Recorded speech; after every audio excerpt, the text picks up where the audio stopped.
This camera is driving me crazy. I literally cannot win. Like, so fun, so great. I love it so much. As we know, I'm trying to be more like, yay, spring. So fun, exciting. And today really feels like spring, and I'm actually kind of liking it. It's because it feels like fall, let's be honest. But it's so nice out. And good thing, because I need to go to the post office. I just packed some orders. I need to pack a package for my nephew. I got some new clothes for him. Literally it's all spring stuff that's out now, like at TJ Maxx, and he still needs like winter onesies because he lives in Chicago. So I didn't really have success in finding onesies, but I did find some really cute spring summer clothes. He's also getting massive, so hopefully these still fit by the time it's warm out. Come on now, can you this is the kind of clothes my mom would put me in, and I got a couple of books for him because he's in his book era, hopefully forevermore. Gotta go to the post office for that. The other day I got gyoza from this place near the post office, and it was so delicious. Like, I've really been craving gyoza the past few weeks, and this one, so good. So I think I'm gonna go get that after I go to the post office and just have like a little lunch of gyozas. Then I also need to go to the pet store because dogs need food topper because they are not eating their food just dry. They're so bougie. That's what I need to do today.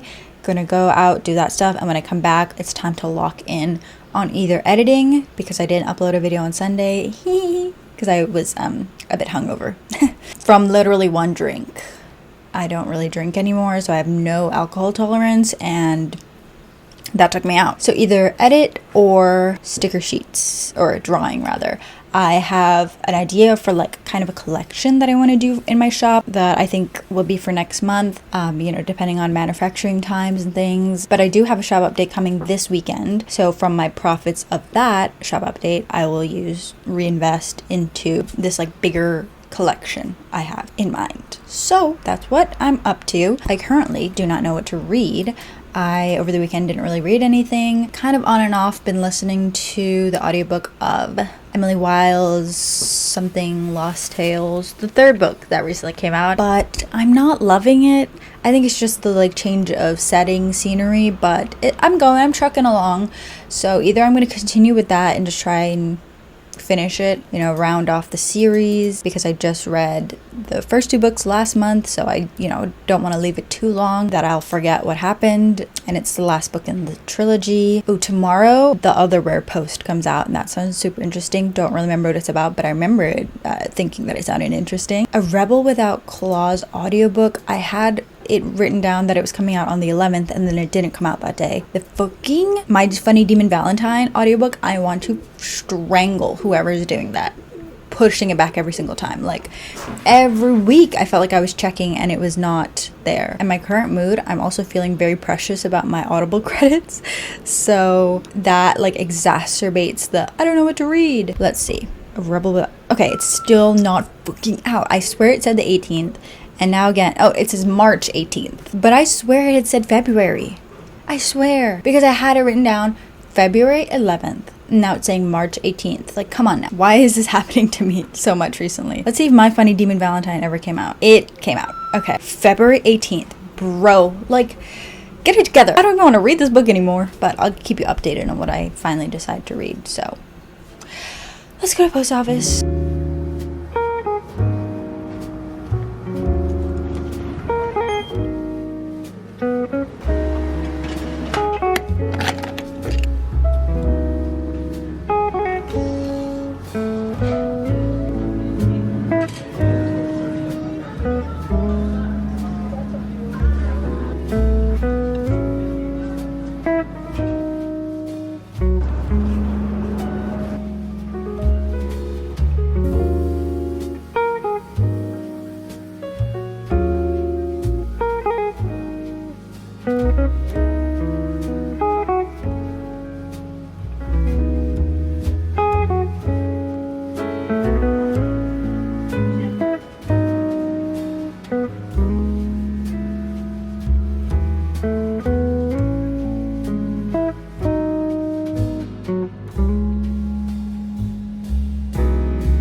So what I started listening to via audiobook while I was out is Legends and Lattes by Travis Baldree. I read this book, I have no idea when, but this is my first reread of it, and I just love this book. It's so comforting. I think I had wanted to reread it like right after I finished it the first time. It really has that comforting quality. I don't know really why I didn't want to read it at first. Like, I just thought it wasn't for me. I think that it was just like pitched in a way that didn't interest me at all by like anybody who had talked about it in videos that I watched, until Chris Middledorf, I never said his last name out loud, but he does book content on YouTube. He had talked about it and I was like, you know what, I'm gonna give it a go, and I'm glad I did, because it's such a cozy read. It's just, oh, it's like so heartwarming. I want to go to a cafe, but honestly, let me be honest, New York City, like, cafe culture is not good. It's very like in and out. You like, I always watch vlogs of like South Korea, literally like multiple cities in Korea. Their cafes are so gorgeous, and the like little treats and stuff and the drinks, like, you would think New York City, like a big hub of like many people, and you know, that's something that people here want, but we don't have. Annoying, but like a lot of people in New York work from home and work from cafes, and there's just not enough cafes for working at, which I would love, but okay. Anyways, I digress. Legends and Lattes, I've started my reread, and it's just like a very quick book. I'm listening at 1.7 speed. I get a lot of questions about that. It depends on the narrator how fast I listen to it. Sometimes 1x speed sounds like they literally slowed it down, which is very cannot deal with that. But the narrator for this is Travis Baldree, the author, and it is so, he's so good at narrating. That is also something that I really enjoyed first time reading, that really enhanced my reading experience, was the narration, and also just being by the author. It's just so fun. Yeah, and a very good cozy storyteller. But anyways, went to Barnes & Noble because I was just passing by, and so, you know, I had to go in. Like, I couldn't just walk by. The doors were open, so I picked up 2 books, which I feel like I rarely go to Barnes & Noble and, like, buy a bunch of books. That's just not me. I generally think about a purchase for a long time before I make it, but these 2 I'd never even heard of before, and actually I might have seen this one somewhere online, but I can't really remember. It looks like this just came out, which didn't come up on my radar really, because I didn't write it down. A release that I was anticipating, but this is by A.G. Slater, who wrote The Bride Book of the Dead, which I kept talking about, and it was like very present on my TBR, but I never actually got around to really getting into it. I think I was having like a bit of a book slump or something, and I just could not get into it. But this sounded really interesting, although I can't really tell you what it's about because it sounds a little complicated. Like, the main character has a weird upbringing. Violet Zenner has had a peculiar upbringing, training as a fighter. Excuse if you can hear snow playing in the background. Fighter in underground arenas, honing her skills, blah blah. Her father's doing that to her. He dies, she's free, but she's not really free, and so then she has to go on the run from assassins, and I need to go on the run from these helicopters. By turns gripping and bewitching, sharp and audacious, this mesmerizing story takes you on a journey into the dark heart of Slater's sinister and compelling fantasy world in a tale of vampires, assassins, ancient witches, and broken promises. Doesn't it sound like I'm saying vampires in a western southern accent most of the time when I say vampires? Vampires. It just comes out like that, okay? Don't judge me. This one, don't know what it's about. Once was Willem by M.R. Carey. Don't know what it's about. I think it doesn't even come out until March, but it was on shelves. I was just looking at publishing day, and it says March 2025. So, okay, my camera just died. That's so rude. But I picked this up because it said, original and enthrallingly dark medieval fantasy unlike anything you've read before. A fable of twisted folklore, macabre magic, and the strangest of found families. Which, sold. Don't need to really know anymore. This sounds like a good time for me. Okay, I'm gonna get to work now and continue listening to Legends and Lattes.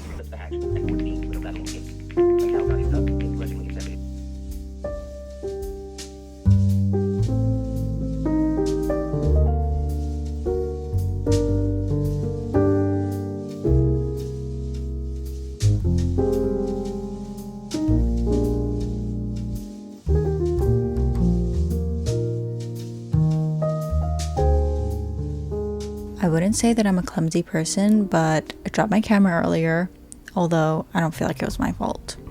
And then in the bathroom, I dropped my phone on the tile and it shattered the back of my phone, and I'm stressed. I don't shatter phones. It's fine. No, it's not fine, but I'll live. Nice shower, winding down for the evening. I'm gonna start my next crochet project. Yes, I'm still working on the baby blanket. I did finish all the granny squares, but I need time to procrastinate putting it together, like adding those granny squares onto the main blanket. I've been really addicted to crocheting granny squares as of late, so I got a black and whitish gray, grayish white. Yeah, grayish white. Not a whitish gray. Gray is white, but a white can be grayish. Okay, anyways, this is Cascade Yarns. It's wool, 2020 superwash, Aran wool, merino wool, right? 100% superwash merino wool. Okay, I was correct. One skein, is that what we call it, is $13, which I think that I'm going to make a sweater out of this. So it is like double the price of like the Michaels yarn, but it's wool, not acrylic. And I think I want to make the investment into this. So I think I'm just going to do black and white. Well, black and gray. So I'm gonna get started on those squares. I think I'm gonna make a bunch of different size squares, not have them all be uniform, and maybe have like a mix of squares and just lines. Here are my inspirations from Pinterest. there are tons of this kinds of sweater, and I think I'm gonna make it a cardigan because I prefer cardigans over sweaters when crocheting, because you know it's gonna be wool, so it's gonna be very warm, and with warm sweaters I'll use it more if it's like I can open it and like pull it off my shoulders and then, you know, be able to like have it on and off, kind of, you know what I mean? So that's my crochet plan. Gonna start on that now, start winding down for bed. I've been trying very hard to keep a very good sleep schedule. I nearly messed it up the other day when I went out with my friends, but we're working hard to not mess it up. I need to just read this fucking book so I can stop talking about it because I'm getting so annoyed. I just want to see if it's good or not, and if it was worth all of this like conundrum. My Funny Demon Valentine by Aurora Asher, narrated by Kirsten Lay. It's on Everend. I checked. Everend is basically unusable to me now, so I don't really recommend it now anymore, which is very upsetting because I listen to so many audiobooks. That's where I got a lot of audiobooks. But now it is just like so sad, the downfall. The Everend account on my iPad, because I have different ones on my phone and my iPad, but this one has it, and I think I'm able to listen to it and I don't have to fucking unlock it. If I do, that would be so upsetting. But I'm going to start it, and hopefully it's good, and hopefully I feel like it's just gonna be a solid romance time. It has spice. The audiobook is 5 hours, and I'm gonna start it now. Hopefully I like it, and this will be my next read. But I finished Legends and Lattes, and honestly that book is just so short. It happened again where I finished it and I was like, I just want to restart it right away. Like, it's so cozy and just setting up like a new life, a new home, and especially since I want to move this spring, I have been thinking a lot about like setting up a new home in like a totally new place. That's kind of what Legends and Lattes starts out, and creating a home, like a physical home, but then like community home, and it's just so cozy. There's a review that says it's like Dungeons and Dragons meets Animal Crossing, which is kind of, yeah, the vibe. Very smart. I feel like this Jellycat always ends up like that, upside down with its legs sticking up. But yeah, I finished reading it, and it just felt so short. It felt so fast. I think it is only a few hours long, the audiobook, and I listened at 1.7 speed, I think I said. And I just wish it was longer, but also like, I don't know what else could have happened that would have made it longer, but like, love that book. Very good, very A+. The like special edition that's in bookstores now, I really want, because the end pages are so beautiful, but I kind of wish those end pages were on the outside because I don't fully love the green, but I love the end pages so much. I don't know. I'll see if I ever buy it.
pretty.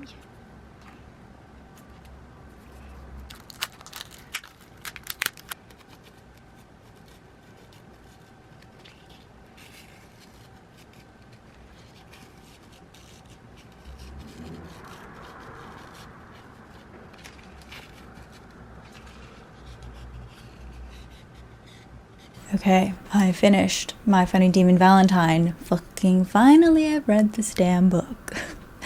I enjoyed it. It was a good time. It was quite spicy, let's be honest. I like that it got to it early on because I would say majority of romances these days are slow burns. Like, it's not even a trope, it's just like a given. So it's fun that it happened early on and then like the relationship developed from there, because it's just a different take on relationships and romance, but also he is a demon, so you know, demons can't really love, but then you know, it was fun, nothing too serious, but a solid little romance. So maybe not a book to read in public, but like I had a nice pleasant little time at the cafe drawing sticker sheets. I feel like I barely got anything done, but I was working for what felt like ages. And I did get the organizers that I wanted from Muji. The whole thing was that I got these at the Muji in Cooper Square, Cooper Cooper, who cares? That Muji. I got 2 of them, put my stickers in it, was like, wow, these are great for organizing. Decided I wanted another one, so I went to a different Muji, but they didn't have it. And since I got those first ones, I have been looking at every Muji I've gone to, and none of them have it. So I had to go back to that specific Muji, and they had it there. So picked those up. Now I don't have to stress about never being able to find them again, but they're really good to organize the stickers for my shop. I also, since I was in the area, stopped by Nika Neko. I know I've been going far too often recently, but this will be the last for a while. Ha! Watch it not be. But I think it was last month, right? That I did a little, Megan said it in her video, a little box of bits. I did one of those like little packages of stationery stuff, and that was really fun. And I did a little giveaway winner was chosen and received their package, which is so fun. So I'm going to do that again. Check the link below for a little form. I'm going to put together another little package. I got another, what's this called? Pet tape. Ivy Snow is one of my favorite like artists, stationery artists. I love their art so much, and these pet tapes are so beautiful. I wish that they had the ones that are already like pre-cut, because I hate cutting them out. It's so tedious, so tiring, but it's so satisfying once they're all cut out and then put into my traveler's sticker release books. I have a traveler's notebook just filled with sticker release books. See, here is my previous Ivy Snow pet tape. But yeah, I got a new one, and it's a lot more spring-esque, and it's really gorgeous. I really love it. I was not going to purchase it, but I figured since I'm doing another little package, I can include that one. But this second round came about because I'm going to do a little exchange with a mutual, and I have new shop stuff coming in at the end of the week, so I'm going to put some of my new shop stuff in that package. So the new shop stuff, this tape, and some of the other little bits. Also this, that's why I got this, because I wanted some, but I was like, I don't need that many. And I usually can't justify purchasing it, but I was like, because I'm doing a little package, I should purchase. So